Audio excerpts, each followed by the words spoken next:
Mesdames, Messieurs, bonsoir. Mercredi 11 avril 2018, voici la une du journal. Des changements en perspective dans le secteur de la téléphonie mobile. Le gouvernement et les opérateurs travaillent à l'amélioration de la qualité du service. Et état des lieux et avenir immédiat, c'est le dossier du 20h30 en tête du journal. Des changements notables dans le financement de la décentralisation. Un décret du Premier ministre fixe à 10 milliards la dotation générale de la décentralisation pour cette année 2018. Des perspectives expliquées dans ce journal. Des changements à l'ENAM vers l'adaptation à la loi sur les établissements publics. Le décret présidentiel du 9 avril annonce des innovations dans l'organisation des concours d'entrée à l'ENAM. Par exemple, décryptage dans le 20h30. Voilà pour les titres. Ouvrons donc avec le dossier du 20h30 et cette nouvelle qui réjouit d'avance les abonnés à la téléphonie mobile. Le gouvernement négocie en ce moment même des avenants aux concessions qui lient l'État du Cameroun aux différents opérateurs. En discussion, l'amélioration de la qualité du service offert par ces compagnies. L'avenant à la concession avec Orange Cameroun, par exemple, a déjà été signé. Les autres devraient suivre selon un communiqué de Madame le ministre des Postes et Télécommunications qui était publié hier mardi. En attendant, les clients subissent encore les désagréments d'un service de téléphonie de très mauvaise qualité en tout point de vue. Les constats, Rodrigue Bertrand Tchenou. Le téléphone cellulaire, la petite boîte de communication est si usitée par les Camerounais que le scénario d'une vie sans portable n'est plus envisageable. Mais ces derniers temps, le service ne brille pas par sa qualité. Je reçois les messages, après on me coupe, je ne souscris pas à quelque chose, on m'envoie les messages, on me coupe le crédit de téléphone, je ne comprends pas. Je ne suis pas vraiment satisfait. Moi, je ne suis pas satisfait du tout de la qualité du réseau parce que tu es en pleine conversation, le réseau se coupe. Après, quand tu relances, le monsieur n'arrive plus à décrocher ou bien il veut parler, il te dit non monsieur, je vois que tu es en train de rigoler. Ok, peut-être un business que tu pouvais avoir, part de côté. Il y a des moments où tu veux passer un appel, tu lances l'appel. Ça peut mettre près de 15 minutes, ça ne sonne pas, rien à signaler, puis ça met fin d'appel. La connexion Internet est parfois une pénitence. Prenons le cas de par exemple YouTube, tu peux être connecté pour regarder une vidéo, ça tourne, ça ne charge jamais la vidéo. Donc moi je ne suis pas vraiment satisfait. Entre autres raisons de cette médiocrité, la tromperie sur le débit. En lieu et place du haut débit de la 4G annoncée par la réclame, l'on ferraille encore avec la 3G. Et jusqu'ici, le gendarme du secteur avait les mains liées pour sévir. L'État n'ayant pas encore déterminé les indicateurs de mesure de la qualité de service que sont par exemple le taux de communication réussi et maintenu 2 minutes et de qualité auditive parfaite, le taux de SMS dans un délai inférieur à 30 secondes. Les avenants à la convention de concession contiennent ces indicateurs qui permettront dorénavant à l'arrêté de sortir le gourdin. Et sur ces services en pleine explosion chez nous, les clients sont maintenant impatients de voir ces améliorations, chacun sur son smartphone. Entre ces interruptions intempestives des communications, les débits inexpliqués du crédit de communication, les abonnés espèrent des changements quasi immédiats depuis l'annonce de la signature de cet avenant avec Orange Cameroun avec l'extension effective à la 4G. Voici ce qui va changer dans cette enquête de Irène Ndjanafouda. La téléphonie mobile connectée au réseau Orange Cameroun doit impérativement se conformer aux normes de l'extension de la licence à la 4G. C'est une exigence du ministère des Postes et Télécommunications avec effet immédiat sur la qualité des services offerts aux abonnés. Les sites devant abriter la CAN 2019 sont prioritaires pour s'arrimer à la nouvelle donne un mois avant la compétition, délai de rigueur. Un pan important des clauses relevées dans l'avenant à la concession d'Orange Cameroun. Le courant passe entre le gouvernement et cet opérateur qui reçoit reçoit l'autorisation de déployer la fibre optique en respectant ses limites. Orange Cameroun exclut de son champ d'action l'activité de transport et se prive du droit de jouer à l'opérateur connectant les abonnés par fil. Le gouvernement maintient à 75 milliards de francs CFA le taux du ticket d'entrée. Les deux parties ont par ailleurs convenu de modifier le taux de la redevance sur l'utilisation des fréquences. Il s'agit de prélever 1% du chiffre d'affaires hors taxe. L'avenant à la concession d'Orange Cameroun remet donc les pendules à l'heure de la 4G. Et on attend. Également dans l'actualité, cette avancée notable sur le chemin vers la décentralisation. Selon un décret du Premier ministre, chef du gouvernement signé hier mardi, les collectivités territoriales décentralisées vont maintenant recevoir directement une dotation générale de la décentralisation décidée cette année à 10 milliards de francs CFA. Les explications sur les implications de cette décision, Marie-Laurence Nké. Le décret du Premier ministre attribuant 10 milliards de francs CFA à la dotation générale de la décentralisation procède à une répartition bien détaillée des moyens débloqués. 5 milliards de francs CFA pour la dotation générale de fonctionnement et les 5 autres milliards pour l'investissement.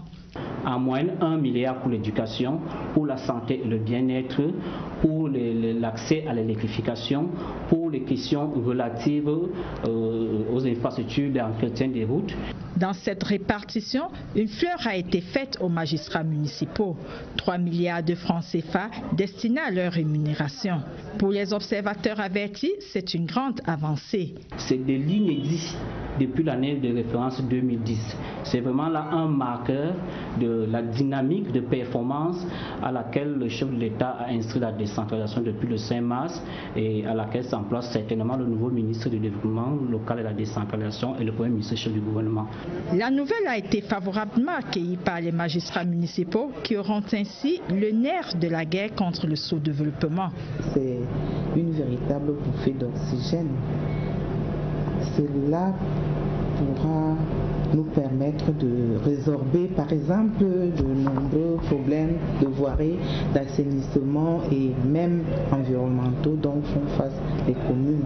Lentement mais sûrement, la décentralisation creuse ses sillons. Des innovations également à l'ENAM, l'École nationale d'administration et de magistrature, a été réorganisée par le décret présidentiel du lundi 9 avril et l'école est désormais en phase avec la loi de 2017 sur le statut des établissements publics. Le texte présidentiel clarifie notamment un point crucial, les attributions quant à l'organisation des concours d'entrée à l'ENAM. Séverin Legamblé explique ici les changements annoncés à l'ENAM par le texte présidentiel. Le décret du président de la République organisant l'École nationale d'administration et de magistrature recadre le fonctionnement de cet établissement public à caractère administratif et professionnel doté de la personnalité juridique et de l'autonomie financière. Dans ses missions, l'ENAM, désormais alignée sur le statut général des établissements publics, forme dans tous les corps de métier. Et c'est une innovation, elle forme les fonctionnaires du Sénat et de l'Assemblée nationale. Promotion du bilinguisme est assurée. L'article 5 indique que l'ENAM garantit l'égal accès aux enseignements et aux formations dans les 2 langues officielles. Sur les concours d'entrée à l'ENAM, objet de disputes et d'incompréhensions diverses il y a quelques mois, il est désormais clair que le ministère de tutelle, la fonction publique, arrête les résultats définitifs, après que la direction générale de l'école ait assuré l'organisation matérielle et technique des épreuves écrites jusqu'aux épreuves orales. On note également que c'est le ministre de la fonction publique qui crée les sections lors du lancement des concours sur la demande des ministères utilisateurs, ce qui à l'avenir facilitera la naissance des sections à l'exemple de celle du Common Law. Enfin, pour accomplir ses missions de formation et de recherche appliquée, l'ENAM dispose de 2 organes consultatifs, un conseil académique et un conseil de discipline au sein desquels siègent les représentants de 4 ministères. Ces organes consultatifs assistent le directeur général de l'ENAM. Le compte à rebours pour la fête de l'unité 2018 est en marche. À 40 jours de l'événement, les grandes manœuvres également sont lancées. Le ministre de la Jeunesse, Mounouna Foutso, présidait ainsi ce mercredi à Yaoundé une réunion préparatoire. On retient notamment la grande innovation de cette 46e édition, les journées du vivre ensemble qui seront inaugurées dès le 11 mai. D'autres précisions avec Agnès Solange à Bessolo. Les Camerounais doivent se parler au-delà des différences sociales, ethniques et religieuses à travers des échanges virtuels sur des plateformes de réseaux sociaux, Internet, des rencontres scolaires, universitaires et extrascolaires. C'est toute la raison d'être des journées du vivre ensemble camerounais, principale innovation de la 46e édition de la fête nationale le 20 mai prochain. Un foisonnement de rencontres qui font partie de ce que nous avons appelé les carrefours locaux du vivre ensemble, qui vont se dérouler au niveau des chefferies, au niveau des cantons, au niveau des communes, au niveau des départements, au niveau des régions, au niveau national. Et pour s'assurer de l'effectivité de cette coalition entre les peuples, des dispositions préparatoires ont déjà été prises pour les activités civiles qui se déclinent en plusieurs articulations, notamment les activités de référence. En bonne place, le défilé civil qui sera marqué par le passage de 20 000 défilants environ. Le primaire, le secondaire, le supérieur, la formation professionnelle et les partis politiques. 10 chants patriotiques ont été répertoriés au regard du contexte sociopolitique qui prévaut. Un échange fructueux entre le ministre de la Jeunesse et tous les acteurs impliqués dans le processus de préparation de la fête nationale. La rencontre s'est achevée sur une note de satisfaction avec quelques recommandations. Des réunions de ce genre se multiplieront jusqu'au 18 mai, jour de répétition générale. Les évêques du Cameroun réunis à Yaoundé cette semaine pour l'assemblée plénière de la conférence épiscopale nationale marquait ce 11 avril le 5e anniversaire du pape François sur le trône de Saint-Pierre à Rome. Et à cette occasion, une messe pontificale était concélébrée en la basilique de Mvolié. C'était en présence du ministre de l'administration territoriale, Paul Latangandji. Le reportage, Pierre. Elle est statutaire et ordinaire. La 43e assemblée plénière des évêques du Cameroun qui se tient depuis le 7 avril dernier sur la colline sacrée de Mvolié. Ce mercredi 11 avril 2018, c'était l'ouverture solennelle. Tous évoquent un sujet, celui d'inviter le peuple de Dieu à la sainteté. Les évêques doivent porter l'intention de ce pays dans la prière. Nous revenons sur ces questions de la dignité de la personne humaine. Nous revenons sur ces questions liées à la justice et à l'engagement social. Les évêques du Cameroun sont à Yaoundé pour leur assemblée plénière. Les grandes intentions portent sur les 5 ans de ministère pontifical du pape François et sur la paix au Cameroun. Il est tout à fait normal que nous prions pour lui, pour que son apostolat nous aide ou aide l'Église à être unie. Le président de la conférence épiscopale nationale du Cameroun dit infiniment merci au président Paul Biya.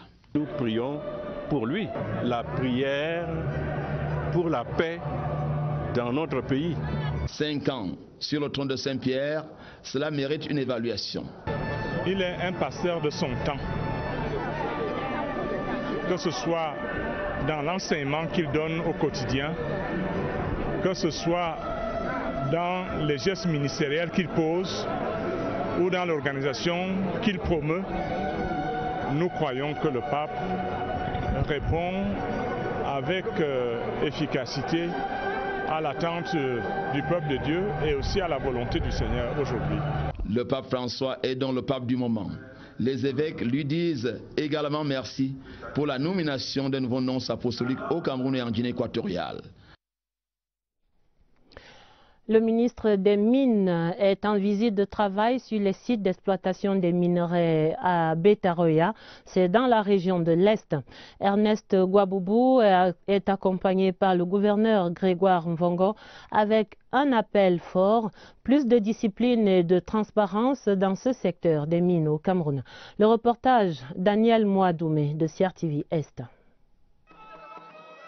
L'arrondissement de Bétaré-Oya dans le Lom-et-Dierem est réputé pour son sous-sol riche en or, richesse qui ne cesse d'attirer les exploitants étrangers, notamment chinois. Ces derniers n'hésitent pas à user de subterfuges pour s'arroger les droits de terre dans certaines localités, notamment à Longamali. Il est donc nécessaire d'assainir le secteur minier, de remettre de l'ordre et de faire appliquer le nouveau code minier pour éviter tout débordement. Voilà la mission du ministre des Mines, de l'Industrie et du Développement technologique, Ernest Mbaboubou, qu'accompagnait le gouverneur de l'Est, Grégoire Mvongo. Nous sommes donc venus faire le constat, voir nous-mêmes et entendre ce qui s'est passé et chercher à rétablir l'ordre pour que l'ordre règne. Le ministre aura visité 2 sites majeurs et aura fait des constats. Parmi ceux-ci, la poursuite des activités de certaines entreprises interdites, le laxisme des autorités et la non-possession des licences. Face à ceci, il s'est voulu péremptoire. Si c'est des sociétés qui sont en règle vis-à-vis de l'administration, elles ont intérêt à travailler avec ces populations avec lesquelles elles cohabitent régulièrement. Mais si c'est des sociétés qui ne sont pas en règle, l'autorité administrative doit tirer les conséquences qui s'imposent, à savoir suspendre et même demander à ces gens-là de pouvoir libérer.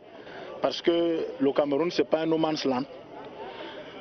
Le Cameroun a ses lois et ses règlements qu'il faut respecter.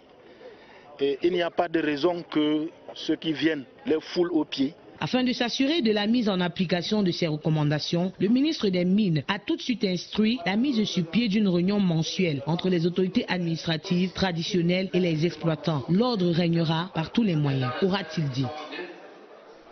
Plus loin, dans le sud, à Kribi, le ministère de la Défense, à travers sa brigade nationale des sapeurs-pompiers, va apporter son expertise au port autonome de Kribi pour la sécurisation du site portuaire. La convention liant les 2 parties était signée hier mardi entre le général de brigade Mahamad Ahmed et le directeur général du port autonome de Kribi, Patrice Melon. D'autres précisions à Kribi, Dieudonné Noira.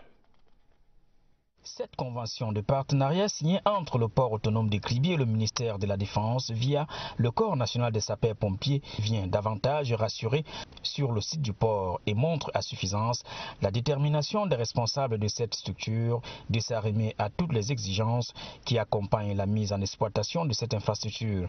La poignée de main entre le directeur général Patrice Melon et le général de brigade Mahamad Ahmed juste après la signature des documents est venue sceller ce partenariat.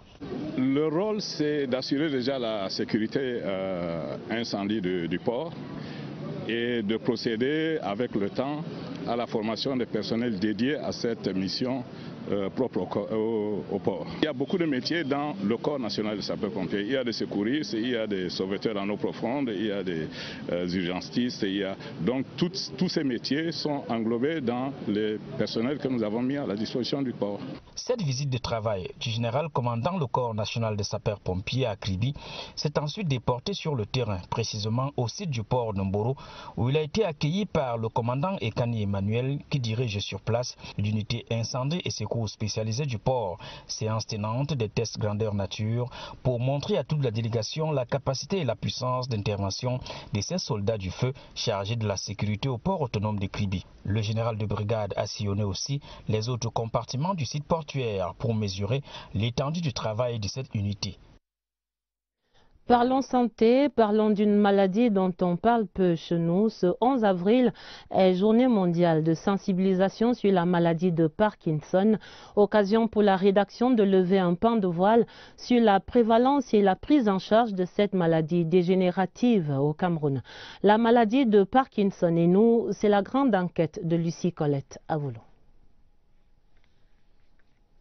Au Cameroun, des familles dont les membres sont victimes de la maladie de Parkinson. Actuellement, la prévalence de la maladie de Parkinson est plutôt en hausse parce que la moyenne d'âge de la population est en pleine croissance. Les études ont prouvé que les patients qui sont exposés aux pesticides, notamment les agriculteurs, sont plus susceptibles, font facilement la maladie de Parkinson. Et également les facteurs de risque génétiques. Une personne qui a déjà eu un membre de sa famille qui fait la maladie de Parkinson est susceptible à un pourcentage très élevé de faire la maladie de Parkinson. C'est une maladie dégénérative, c'est-à-dire une maladie qui survient parce que certaines cellules du cerveau commencent à mourir à un certain âge. À partir de 50, 60 ans, ces cellules-là commencent chez certaines personnes à mourir. Certains signes sont apparents lorsque le malade souffre de cette pathologie. C'est les personnes qui vont trouver des difficultés pour se lever du lit, pour manger, pour marcher. Ils vont marcher à petits pas. Pour tourner, ils vont avoir des difficultés. Et puis, ils peuvent aussi avoir un tremblement, surtout d'un côté, surtout de la main, et qui peut passer à l'autre main. Un tremblement qui est particulier, qui se survient seulement au repos. Et quand on est dans l'émotion, ça augmente. Quand on dort, le tremblement disparaît et on ne peut pas contrôler ces tremblements-là. 30 000 francs au moins, c'est la somme à débourser par mois. Assez coûteux pour ces malades âgés de 60 ans et plus. Et le traitement va consister à donner les médicaments pour remplacer la substance chimique qui manque dans le corps, ou bien à stimuler certaines zones de cerveau, à préserver le peu qui reste.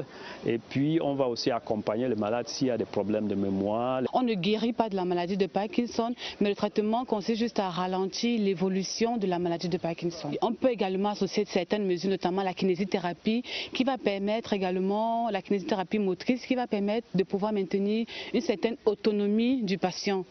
Les hommes de science n'identifient pas clairement les causes exactes de la maladie de Parkinson.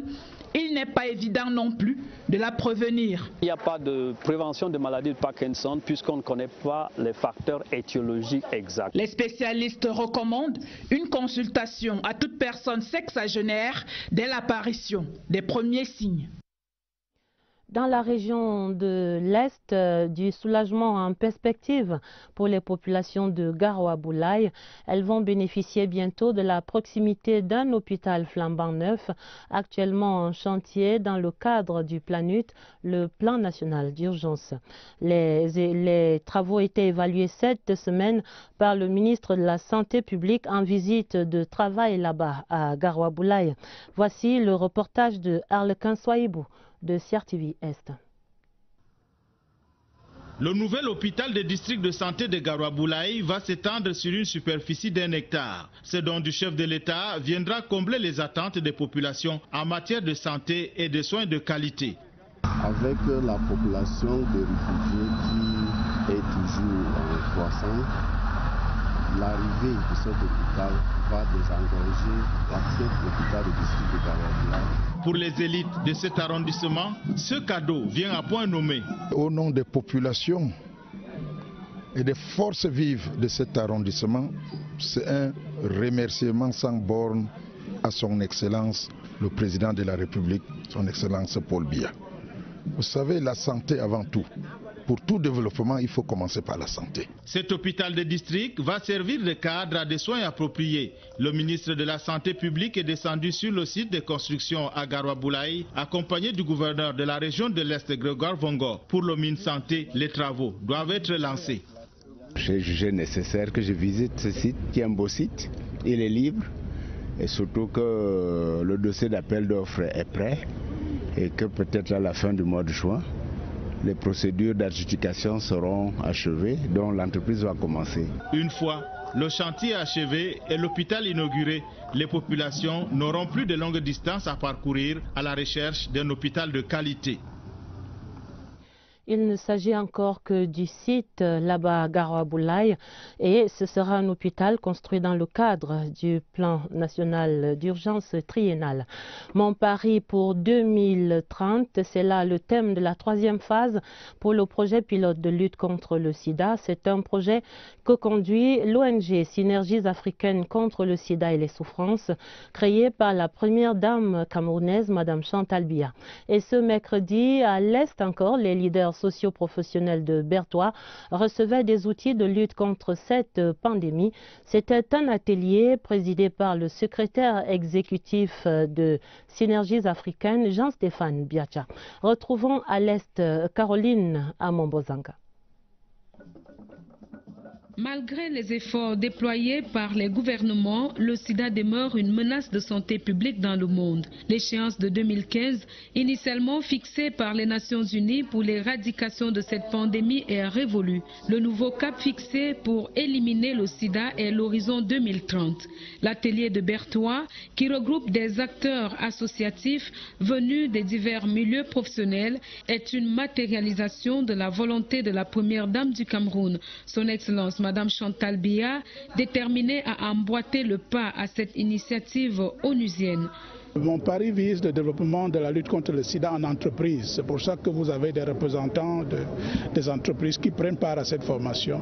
Et naturellement, c'est pour nous des relais, les ambassadeurs de Madame Chantal Biya auprès de leur communauté. L'étape de Berthois intervient après Douala et Bafoussam. Notre région est au classement des régions les plus infectées par le VIH. Et donc, nous pensons que les enseignements qui seront tirés à l'issue de cette opération nous permettront d'avancer rapidement vers l'atteinte de cet objectif. Les travaux de cet atelier de 3 jours connaissent la participation d'une forte élite de la région de l'Est et sont appuyés par des séances de dépistage gratuits. Ministre de l'Enseignement supérieur, chancelier des ordres académiques, le professeur Jacques Famdongo présidait ce mercredi les travaux de la commission de coordination universitaire. La concertation a fait le point des avancées relatives au développement des universités d'État et précisément à l'amélioration de la gouvernance universitaire. Le compte rendu de Catherine Toulou-Elanga. La commission de coordination universitaire est en branle. Cette instance, dont les membres statutaires proviennent non seulement des administrations publiques, mais aussi et surtout du Premier ministère, est un cadre de décision relative aux activités des institutions universitaires camerounaises. Vous savez, dans quelques jours, la communauté universitaire aura SSR à Maroua pour les Jeux universitaires, qui est prévu le 15 mai 2018. Le ministre a donné des orientations sur ce qu'il faut faire pour que ce jeu se tienne dans de très bonnes conditions. Il s'est agi ce mercredi à l'École normale supérieure de Yaoundé de présenter le décret 2005 sur l'opérationnalisation des nouveaux établissements en présence du ministre de l'Enseignement supérieur, le professeur Jacques Famdongo. La question du recrutement des titulaires du doctorat ou PhD dans l'enseignement supérieur a été aussi évoquée. La commission de coordination universitaire qui concourt à l'amélioration de la gouvernance universitaire a permis en outre aux doyens de la faculté des sciences de l'université de Yaoundé 1 de dresser le projet des centres d'excellence africains avec précisément le niveau de préparation des universités d'État. Éducation encore dans le sous-système de l'enseignement privé laïque. Les responsables tenaient un séminaire atelier ce mercredi à Yaoundé. Sur la table, les préoccupations relatives à la qualité des enseignements dans les régions du centre et de l'Est. Une évaluation pour de meilleurs résultats. Napoléon Bonaparte, Besson.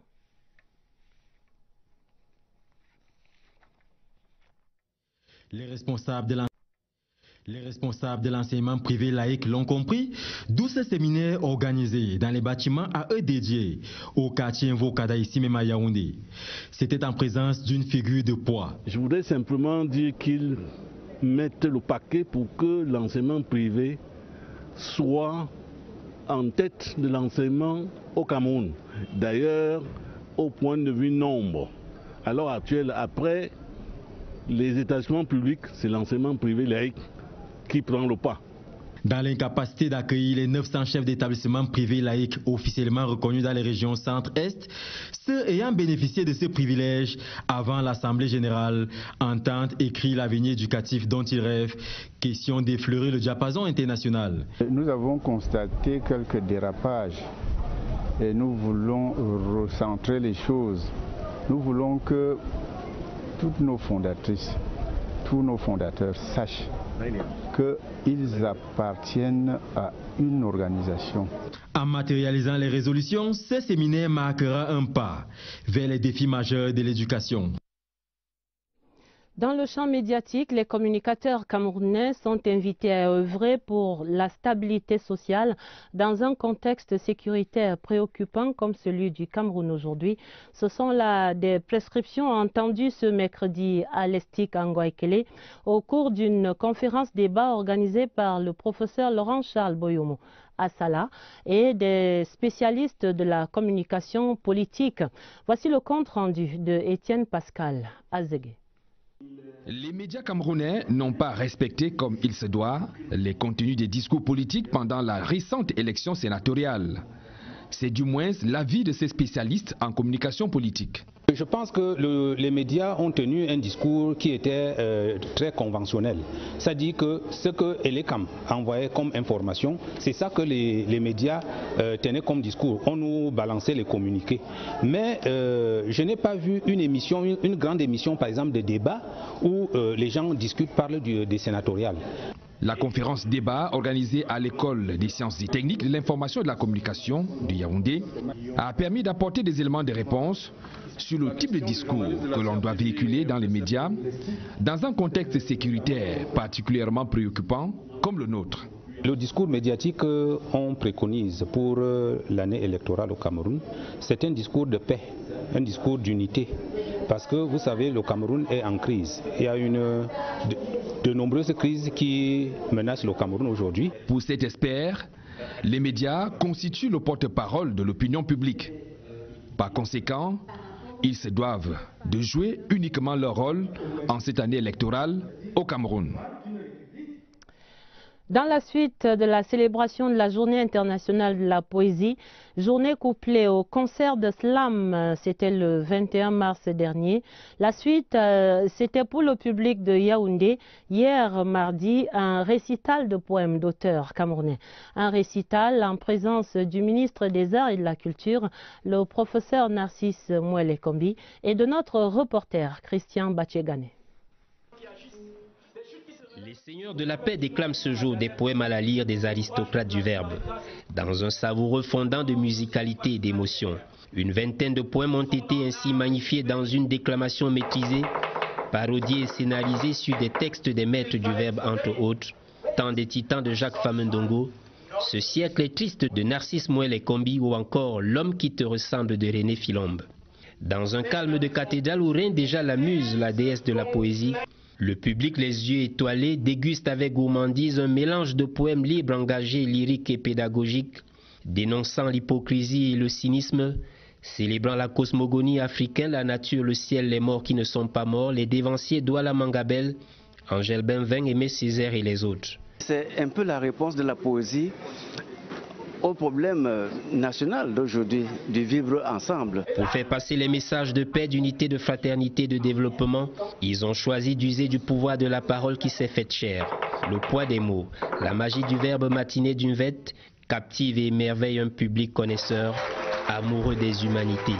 Un moment certes de détente, mais aussi d'apprentissage. La poésie a une mélodie en elle, les mots résonnent, voilà, et c'est un parcours dans le temps passé, présent, futur.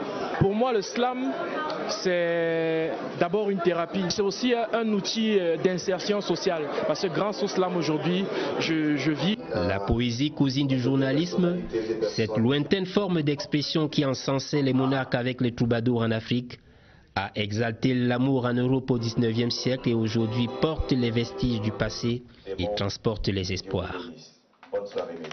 Les nouvelles internationales de ce 20h30 et d'abord l'émoi de la communauté internationale au sujet de l'attaque chimique présumée en Syrie. La France et les États-Unis annoncent une riposte contre Damas au cas où la ligne rouge aurait été franchie, c'est-à-dire l'usage de ces armes chimiques. Et du coup, la Russie renforce son soutien à Damas ce mercredi. Également dans l'actualité internationale, le crash d'un avion de l'armée de l'air algérienne qui a tué 257 personnes. La synthèse, Séverin Legambélé. L'accident le plus meurtrier enregistré en Algérie s'est produit ce mercredi à une trentaine de kilomètres au sud de la capitale algérienne, dans une zone inhabitée. L'appareil assurant le vol Boufarik, Tindouf Béchar, s'est écrasé peu après son décollage. Les indices sur l'épave calcinée et noircie de l'appareil laisse penser qu'il y a eu une explosion au moment de la chute de l'avion. Le bilan provisoire fait état de 257 personnes tuées, dont les 10 membres de l'équipage et 247 passagers. Des secours ont été organisés, les lieux de l'accident bouclés par les forces armées. Au Togo, le dialogue politique entre l'opposition et le pouvoir sous la facilitation du président ghanéen a du mal à se poursuivre. Une manifestation de la coalition de 14 partis de l'opposition contre le président togolais a eu lieu ce mercredi dans les rues de Lomé.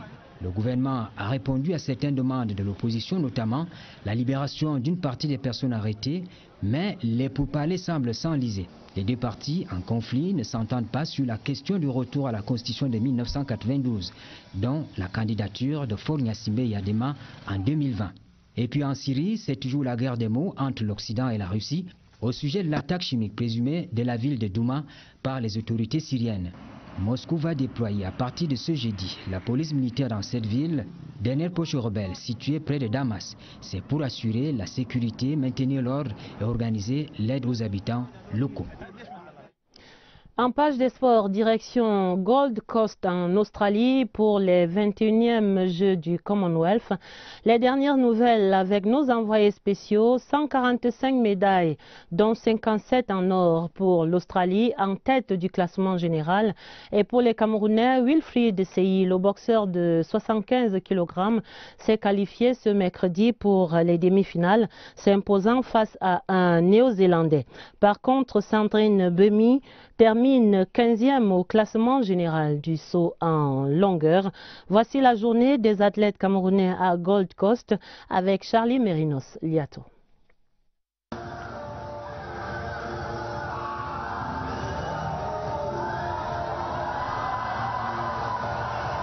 Comme un lion, il a encore rugi.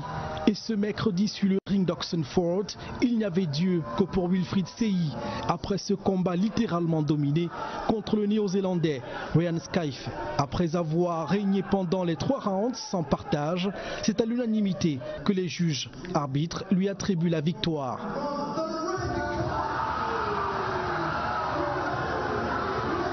J'ai été très calme, le combat a été très facile. Pourquoi? Parce que je me suis dit que c'est moi le champion. Et avec ce qui est arrivé par rapport à mes collègues, ça m'a encore reboosté le moral.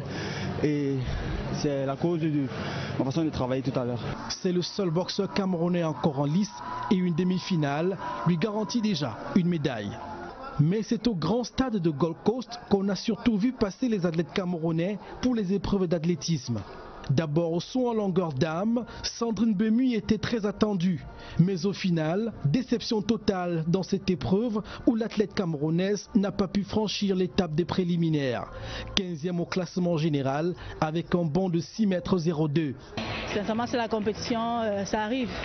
On prend avec, ce sont des leçons à tirer. Sur la deuxième série des demi-finales de 200 mètres dames, Germaine Abessolo a connu le même sort. Avec un chrono de 24 secondes 05, la rivalité était bien au-dessus de ses moyens. On sait à quoi s'attendre parce qu'on côtoie les champions de haut niveau tout le temps.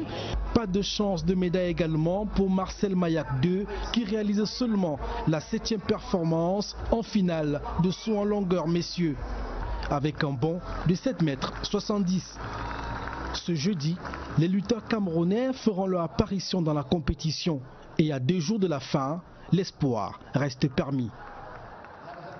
Et on espère avec les athlètes en Australie. La fin du 20h30, l'essentiel à retenir, ce sont ces changements en perspective dans le secteur de la téléphonie mobile. Le gouvernement et les opérateurs accordent leur violon pour l'amélioration de la qualité du service au Cameroun. Des changements notables dans le financement de la décentralisation. Un décret du Premier ministre chef du gouvernement fixe à 10 milliards la dotation générale de la décentralisation pour cette année 2018. Et puis des changements à l'ENAM vers l'adaptation à la loi sur les établissements publics. Le décret présidentiel du 9 avril annonce des innovations, notamment dans l'organisation des concours d'entrée à l'ENAM. C'était donc le 20h30 préparé avec la collaboration de Lucrèce Modou Ndjemba. Vous aurez d'autres informations à minuit avec Nicole Doudou. et Baldwin Sama. Immédiatement sur cette antenne, pour vous, le magazine Carnet de route vous amène à Douala dans la richesse, dit-on là-bas, des poubelles. Très belle soirée sur la CIR TV et à demain, 20h30.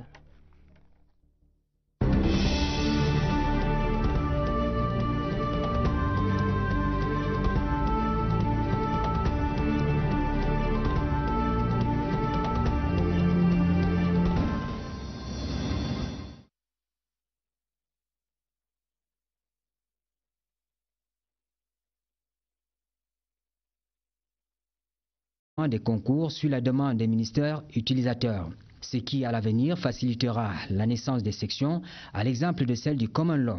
Enfin, pour accomplir ces missions de formation et de recherche appliquée, l'ENAM dispose de 2 organes consultatifs, un conseil académique et un conseil de discipline au sein desquels siègent les représentants de 4 ministères.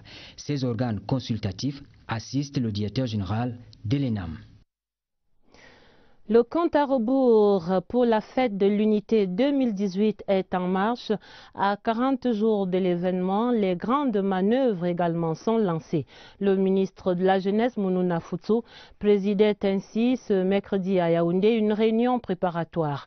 On retient notamment la grande innovation de cette 46e édition, les journées du vivre ensemble qui seront inaugurées dès le 11 mai. D'autres précisions avec Agnès Solange à Bessolo. Les Camerounais doivent se parler au-delà des différences sociales, ethniques et religieuses à travers des échanges virtuels sur des plateformes de réseaux sociaux, Internet, des rencontres scolaires, universitaires et extrascolaires.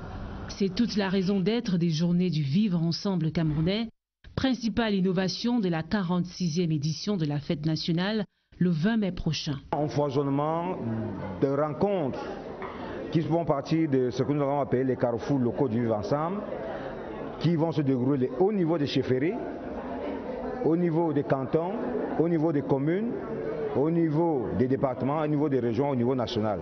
Et pour s'assurer de l'effectivité de cette coalition entre les peuples, des dispositions préparatoires ont déjà été prises pour les activités civiles qui se déclinent en plusieurs articulations, notamment les activités de référence. En bonne place, le défilé civil qui sera marqué par le passage de 20 000 défilants environ. Le primaire, le secondaire, le supérieur, la formation professionnelle et les partis politiques. 10 chants patriotiques ont été répertoriés au regard du contexte sociopolitique qui prévaut. Un échange fructueux entre le ministre de la Jeunesse et tous les acteurs impliqués dans le processus de préparation de la fête nationale. La rencontre s'est achevée sur une note de satisfaction avec quelques recommandations. Des réunions de ce genre se multiplieront jusqu'au 18 mai, jour de répétition générale. Les évêques du Cameroun réunis à Yaoundé cette semaine pour l'assemblée plénière de la conférence épiscopale nationale marquait ce 11 avril le 5e anniversaire du pape François sur le trône de Saint-Pierre à Rome. Et à cette occasion, une messe pontificale était concélébrée en la basilique de Mvolié. C'était en présence du ministre de l'administration territoriale, Paul Atanganji. Le reportage, Pierre. Elle est statutaire et ordinaire. La 43e assemblée plénière des évêques du Cameroun qui se tient depuis le 7 avril dernier sur la colline sacrée de Mvolié. Ce mercredi 11 avril 2018, c'était l'ouverture solennelle. Tous évoquent un sujet, celui d'inviter le peuple de Dieu à la sainteté. Les évêques doivent porter l'intention de ce pays dans la prière. Nous revenons sur ces questions de la dignité de la personne humaine. Nous revenons sur ces questions liées à la justice et à l'engagement social. Les évêques du Cameroun sont à Yaoundé pour leur assemblée plénière. Les grandes intentions portent sur les 5 ans de ministère pontifical du pape François et sur la paix au Cameroun. Il est tout à fait normal que nous prions pour lui, pour que son apostolat nous aide ou aide l'Église à être unie. Le président de la conférence épiscopale nationale du Cameroun dit infiniment merci au président Paul Biya. Nous prions pour lui, la prière pour la paix dans notre pays. 5 ans sur le trône de Saint-Pierre, cela mérite une évaluation. Il est un passeur de son temps,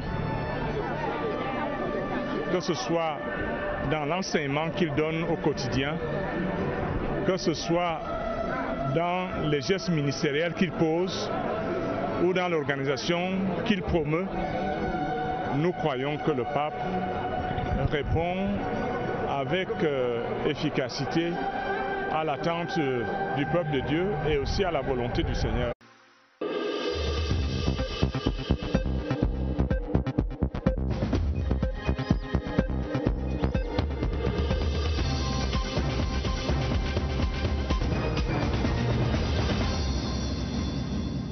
Mesdames, Messieurs, bonsoir. Mercredi 11 avril 2018, voici la une du journal. Des changements en perspective dans le secteur de la téléphonie mobile. Le gouvernement et les opérateurs travaillent à l'amélioration de la qualité du service. Et état des lieux et avenir immédiat, c'est le dossier du 20h30 en tête du journal. Des changements notables dans le financement de la décentralisation. Un décret du Premier ministre fixe à 10 milliards la dotation générale de la décentralisation pour cette année 2018. Des perspectives expliquées dans ce journal. Des changements à l'ENAM vers l'adaptation à la loi sur les établissements publics. Le décret présidentiel du 9 avril annonce des innovations dans l'organisation des concours d'entrée à l'ENAM. Par exemple, décryptage dans le 20h30. Voilà pour les titres. Ouvrons donc avec le dossier du 20h30 et cette nouvelle qui réjouit d'avance les abonnés à la téléphonie mobile. Le gouvernement négocie en ce moment même des avenants aux concessions qui lient l'État du Cameroun aux différents opérateurs. En discussion, l'amélioration de la qualité du service offert par ces compagnies. L'avenant à la concession avec Orange Cameroun, par exemple, a déjà été signé. Les autres devraient suivre selon un communiqué de Madame le ministre des Postes et Télécommunications qui était publié hier mardi. En attendant, les clients subissent encore les désagréments d'un service de téléphonie de très mauvaise qualité en tout point de vue. Les constats, Rodrigue Bertrand Tchenou. Le téléphone cellulaire, la petite boîte de communication est si usitée par les Camerounais que le scénario d'une vie sans portable n'est plus envisageable. Mais ces derniers temps, le service ne brille pas par sa qualité. Je reçois les messages, après on me coupe, je ne souscris pas à quelque chose, on m'envoie les messages, on me coupe le crédit, le téléphone, je ne comprends pas. Je ne suis pas vraiment satisfait. Moi, je ne suis pas satisfait du tout de la qualité du réseau parce que tu es en pleine conversation, le réseau se coupe. Après, quand tu relances, le monsieur n'arrive plus à décrocher ou bien il veut parler, il te dit non monsieur, je vois que tu es en train de rigoler. Ok, peut-être un business que tu pouvais avoir, part de côté. Il y a des moments où tu veux passer un appel, tu lances l'appel. Ça peut mettre près de 15 minutes, ça ne sonne pas, rien à signaler et puis ça met fin d'appel. La connexion Internet est parfois une pénitence. Prenons le cas de par exemple YouTube, tu peux être connecté pour regarder une vidéo, ça tourne, ça ne charge jamais la vidéo. Donc moi je ne suis pas vraiment satisfait. Entre autres raisons de cette médiocrité, la tromperie sur le débit. En lieu et place du haut débit de la 4G annoncée par la réclame, l'on ferraille encore avec la 3G. Et jusqu'ici, le gendarme du secteur avait les mains liées pour sévir. L'État n'ayant pas encore déterminé les indicateurs de mesure de la qualité de service, que sont par exemple le taux de communication réussi et maintenu 2 minutes et de qualité auditive parfaite, le taux de SMS dans un délai inférieur à 30 secondes. Les avenants à la convention de concession contiennent ces indicateurs qui permettront dorénavant à l'arrêté de sortir le gourdin. Et sur ces services en pleine explosion chez nous, les clients sont maintenant impatients de voir ces améliorations. chacun sur son smartphone. Entre ces interruptions intempestives des communications, les débits inexpliqués du crédit de communication, les abonnés espèrent des changements quasi immédiats depuis l'annonce de la signature de cet avenant avec Orange Cameroun avec l'extension effective à la 4G. Voici ce qui va changer dans cette enquête de Irène Njanafuda. La téléphonie mobile connectée au réseau Orange Cameroun doit impérativement se conformer aux normes de l'extension de la licence à la 4G. C'est une exigence du ministère des Postes et Télécommunications avec effet immédiat sur la qualité des services offerts aux abonnés. Les sites devant abriter la CAN 2019 sont prioritaires pour s'arrimer à la nouvelle donne un mois avant la compétition, délai de rigueur. Un pan important des clauses relevées dans l'avenant à la concession d'Orange Cameroun. Le courant passe entre le gouvernement et cet opérateur qui reçoit l'autorisation de déployer la fibre optique en respectant ses limites. Orange Cameroun exclut de son champ d'action l'activité de transport et se prive du droit de jouer à l'opérateur connectant les abonnés par fil. Le gouvernement maintient à 75 milliards de francs CFA le taux du ticket d'entrée. Les deux parties ont par ailleurs convenu de modifier le taux de la redevance sur l'utilisation des fréquences. Il s'agit de prélever 1% du chiffre d'affaires hors taxe. L'avenant à la concession d'Orange Cameroun remet donc les pendules à l'heure de la 4G. Et on attend. Également dans l'actualité, cette avancée notable sur le chemin vers la décentralisation. Selon un décret du Premier ministre, chef du gouvernement signé hier mardi, les collectivités territoriales décentralisées vont maintenant recevoir directement une dotation générale de la décentralisation décidée cette année à 10 milliards de francs CFA. Les explications sur les implications de cette décision, Marie-Laurence Nké. Le décret du Premier ministre attribuant 10 milliards de francs CFA à la dotation générale de la décentralisation procède à une répartition bien détaillée des moyens débloqués. 5 milliards de francs CFA pour la dotation générale de fonctionnement et les 5 autres milliards pour l'investissement. En moyenne, 1 milliard pour l'éducation, pour la santé et le bien-être, pour l'accès à l'électrification, pour les questions relatives aux infrastructures d'entretien des routes. Dans cette répartition, une fleur a été faite aux magistrats municipaux. 3 milliards de francs CFA destinés à leur rémunération.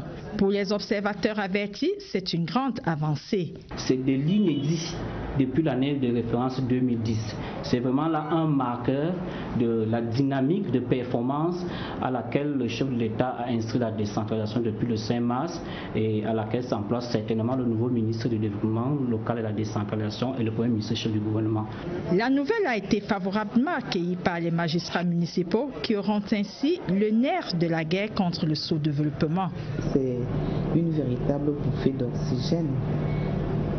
Cela pourra nous permettre de résorber par exemple de nombreux problèmes de voirie, d'assainissement et même environnementaux dont font face les communes. Lentement mais sûrement, la décentralisation creuse ses sillons.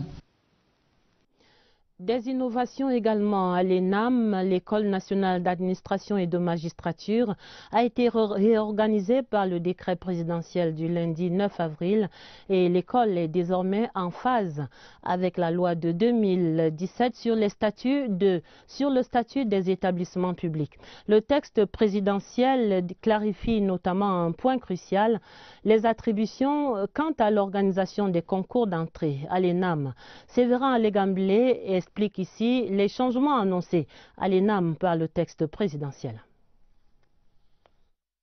Le décret du président de la République organisant l'École nationale d'administration et de magistrature recadre le fonctionnement de cet établissement public à caractère administratif et professionnel doté de la personnalité juridique et de l'autonomie financière. Dans ses missions, l'ENAM, désormais alignée sur le statut général des établissements publics, forme dans tous les corps de métier. Et c'est une innovation, elle forme les fonctionnaires du Sénat et de l'Assemblée nationale. promotion du bilinguisme est assurée. L'article 5 indique que l'ENAM garantit l'égal accès aux enseignements et aux formations dans les 2 langues officielles. Sur les concours d'entrée à l'ENAM, objet de disputes et d'incompréhensions diverses il y a quelques mois, il est désormais clair que le ministère de tutelle, la fonction publique, arrête les résultats définitifs, après que la direction générale de l'école ait assuré l'organisation matérielle et technique des épreuves écrites jusqu'aux épreuves orales. On note également que c'est le ministre de la fonction publique qui crée les sections lors du lancement. Maladie dégénérative au Cameroun. La maladie de Parkinson et nous, c'est la grande enquête de Lucie Colette Avolo. Au Cameroun, des familles dont les membres sont victimes de la maladie de Parkinson. Actuellement, la prévalence de la maladie de Parkinson est plutôt en hausse parce que la moyenne d'âge de la population est en pleine croissance. Les études ont prouvé que les patients qui sont exposés aux pesticides, notamment les agriculteurs, sont plus susceptibles, font facilement la maladie de Parkinson. Et également les facteurs de risque génétiques. Une personne qui a déjà eu un membre de sa famille qui fait la maladie de Parkinson est susceptible à un pourcentage très élevé de faire la maladie de Parkinson. C'est une maladie dégénérative, c'est-à-dire une maladie qui survient parce que certaines cellules du cerveau commencent à mourir à un certain âge. À partir de 50-60 ans, ces cellules-là commencent chez certaines personnes à mourir. Certains signes sont apparents lorsque le malade souffre de cette pathologie. C'est les personnes qui vont trouver des difficultés pour se lever du lit, pour manger, pour marcher, ils vont marcher à petits pas, pour tourner, ils vont avoir des difficultés. Et puis, ils peuvent aussi avoir un tremblement, surtout d'un côté, surtout de la main, et qui peut passer à l'autre main, un tremblement qui est particulier, qui se survient seulement au repos. Et quand on est dans l'émotion, ça augmente. Quand on dort, le tremblement disparaît et on ne peut pas contrôler ces tremblements-là. 30 000 francs au moins, c'est la somme à débourser par mois. Assez coûteux pour ces malades âgés de 60 ans et plus. Et le traitement va consister à donner les médicaments pour remplacer la substance chimique qui manque dans le corps, ou bien à stimuler certaines zones de cerveau, à préserver le peu qui reste. Et puis on va aussi accompagner le malade s'il y a des problèmes de mémoire. On ne guérit pas de la maladie de Parkinson, mais le traitement consiste juste à ralentir l'évolution de la maladie de Parkinson. On peut également associer certaines mesures, notamment la kinésithérapie, qui va permettre également la kinésithérapie motrice qui va permettre de pouvoir maintenir une certaine autonomie du patient. Les hommes de science n'identifient pas clairement les causes exactes de la maladie de Parkinson. Il n'est pas évident non plus de la prévenir. Il n'y a pas de prévention de maladie de Parkinson puisqu'on ne connaît pas les facteurs étiologiques exacts. Les spécialistes recommandent une consultation à toute personne sexagénaire dès l'apparition des premiers signes. Dans la région de l'Est, du soulagement en perspective pour les populations de Garoua-Boulaye. Elles vont bénéficier bientôt de la proximité d'un hôpital flambant neuf, actuellement en chantier dans le cadre du PNUD, le plan national d'urgence. Les travaux étaient évalués cette semaine par le ministre de la Santé publique en visite de travail là-bas à Garoua-Boulaye. Voici le reportage de Arlequin Soaibou de CRTV Est. Le nouvel hôpital de district de santé de Garoua-Boulaye va s'étendre sur une superficie d'1 hectare. Ce don du chef de l'État viendra combler les attentes des populations en matière de santé et de soins de qualité. Avec la population de réfugiés qui est toujours en croissance, l'arrivée de cet hôpital va désengorger l'accès de l'hôpital du district de Garoua-Boulaye. Pour les élites de cet arrondissement, ce cadeau vient à point nommé. Au nom des populations et des forces vives de cet arrondissement, c'est un remerciement sans borne à son Excellence, le Président de la République, son Excellence Paul Biya. Vous savez, la santé avant tout. Pour tout développement, il faut commencer par la santé. Cet hôpital de district va servir de cadre à des soins appropriés. Le ministre de la Santé publique est descendu sur le site de construction à Garoua-Boulaye, accompagné du gouverneur de la région de l'Est, Grégoire Vongo. Pour le ministre Santé, les travaux doivent être lancés. J'ai jugé nécessaire que je visite ce site, qui est un beau site. Il est libre et surtout que le dossier d'appel d'offres est prêt et que peut-être à la fin du mois de juin, les procédures d'adjudication seront achevées, dont l'entreprise va commencer. Une fois Le chantier achevé et l'hôpital inauguré, les populations n'auront plus de longues distances à parcourir à la recherche d'un hôpital de qualité. Il ne s'agit encore que du site là-bas à Garoua-Boulaye et ce sera un hôpital construit dans le cadre du plan national d'urgence triennal. Mon pari aujourd'hui. Le pape François est donc le pape du moment. Les évêques lui disent également merci pour la nomination d'un nouveau nonce apostolique au Cameroun et en Guinée équatoriale. Le ministre des Mines est en visite de travail sur les sites d'exploitation des minerais à Betaroya, c'est dans la région de l'Est. Ernest Gwaboubou est accompagné par le gouverneur Grégoire Mvongo avec un appel fort, plus de discipline et de transparence dans ce secteur des mines au Cameroun. Le reportage Daniel Mouadoumé de CRTV Est. L'arrondissement de Betaroya dans le Lomé-Dierem est réputé pour son sous-sol riche en or, richesse qui ne cesse d'attirer les exploitants étrangers, notamment chinois. Ces derniers n'hésitent pas à user de subterfuges pour s'arroger les droits de terre dans certaines localités, notamment à Longamale. Il est donc nécessaire d'assainir le secteur minier, de remettre de l'ordre et de faire appliquer le nouveau code minier pour éviter tout débordement. Voilà la mission du ministre des Mines, de l'Industrie et du Développement technologique, Ernest Gwaboubou, qu'accompagnait le gouverneur de l'Est, Grégoire Mvongo. Nous sommes donc venus faire le constat, voir nous-mêmes et entendre ce qui s'est passé et chercher à rétablir l'ordre pour que l'ordre règne. Le ministre aura visité 2 sites majeurs et aura fait des constats. Parmi ceux-ci, la poursuite des activités de certaines entreprises interdites, le laxisme des autorités et la non-possession des licences. Face à ceci, il s'est voulu péremptoire. Si c'est des sociétés qui sont en règle vis-à-vis de l'administration, elles ont intérêt à travailler avec ces populations avec lesquelles elles cohabitent régulièrement. Mais si c'est des sociétés qui ne sont pas en règle, l'autorité administrative doit tirer les conséquences qui s'imposent, à savoir suspendre et même demander à ces gens-là de pouvoir libérer. Parce que le Cameroun, ce n'est pas un no man's land. Le Cameroun a ses lois et ses règlements qu'il faut respecter. Et il n'y a pas de raison que ceux qui viennent les foulent aux pieds. Afin de s'assurer de la mise en application de ces recommandations, le ministre des Mines a tout de suite instruit la mise sur pied d'une réunion mensuelle entre les autorités administratives traditionnelles et les exploitants. L'ordre régnera par tous les moyens, aura-t-il dit. Plus loin, dans le sud, à Kribi, le ministère de la Défense, à travers sa brigade nationale des sapeurs-pompiers, va apporter son expertise au port autonome de Kribi pour la sécurisation du site portuaire. La convention liant les 2 parties était signée hier mardi entre le général de brigade Mohamed Ahmed et le directeur général du port autonome de Kribi, Patrice Melon. D'autres précisions à Kribi, Dieudonné Noira. Cette convention de partenariat signée entre le port autonome de Kribi et le ministère de la Défense via le Corps national des sapeurs-pompiers vient davantage rassurer sur le site du port et montre à suffisance la détermination des responsables de cette structure de s'arrimer à toutes les exigences qui accompagnent la mise en exploitation de cette infrastructure.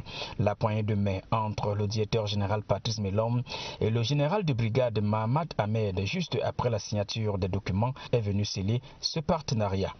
Le rôle, c'est d'assurer déjà la sécurité incendie du port et de procéder avec le temps à la formation des personnels dédiés à cette mission propre au port. Il y a beaucoup de métiers dans le corps national de sapeurs-pompiers. Il y a des secouristes, il y a des sauveteurs en eau profonde, il y a des urgentistes. Donc tous ces métiers sont englobés dans les personnels que nous avons mis à la disposition du port.